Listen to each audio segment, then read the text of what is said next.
Nous vous faisons à présent découvrir les salons de Pauline, organisés par une jeune étudiante française en échange à Beijing.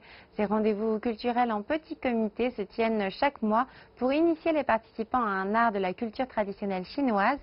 Ce mois-ci, Pauline nous fait découvrir le guqin, un instrument à cordes millénaire qu'elle étudie auprès de Jiang Xing.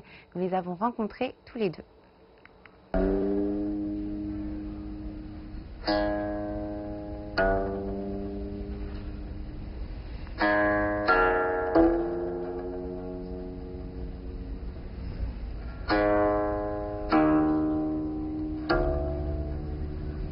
Je m'appelle Pauline, j'ai 21 ans. J'organise tous les mois les salons de Pauline. Ce sont des salons pour présenter la culture chinoise.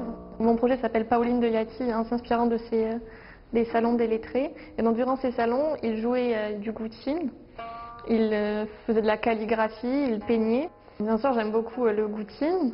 Avec Zhang Laoshe, maintenant, ça fait quelques temps qu'il m'enseigne cet instrument. Donc bien sûr, je sais que j'ai beaucoup de chance. Et j'aime particulièrement cet instrument parce qu'il est vraiment au cœur de la culture chinoise et Zhang Laoshe m'apprend toute l'histoire qui est autour du morceau. Et donc je suis contente de pouvoir le partager.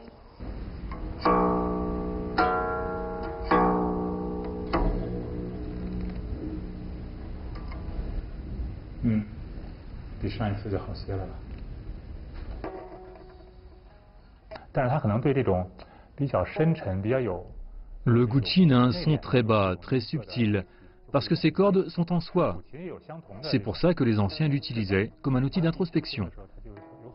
Pauline, ça fait 15 ans qu'elle joue de la clarinette, dont l'énergie est proche de celle du guqin. Lorsqu'elle m'a entendu jouer, elle a tout de suite voulu que je lui apprenne.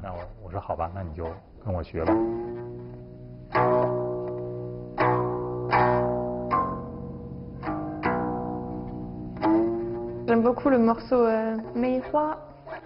Ce sont des fleurs. Et en fait, elles inspirent beaucoup les Wenzhen. Les Wenzhen, ce sont les lettrés, les anciens lettrés chinois. Elles inspirent les lettrés car c'est des fleurs qui poussent en hiver. Et malgré l'hiver rude, le froid, la neige, elles sont des fleurs magnifiques et qui n'attendent pas le printemps pour éclore. Donc ça inspire les Wenzhen qui eux aussi, en Chine, on dit l'île de la force, qui ont de grandes capacités pour vivre en harmonie avec eux-mêmes, avec la nature.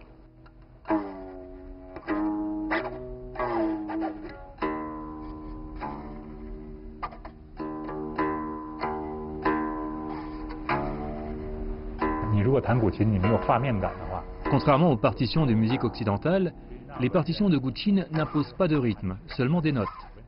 Donc, chaque joueur de guqin est libre de trouver son propre rythme et de créer sa propre mélodie. Cette liberté est un aspect fondamental de la culture artistique chinoise. Cela rend toute interprétation très personnelle, car elle révèle le paysage intérieur de l'interprète.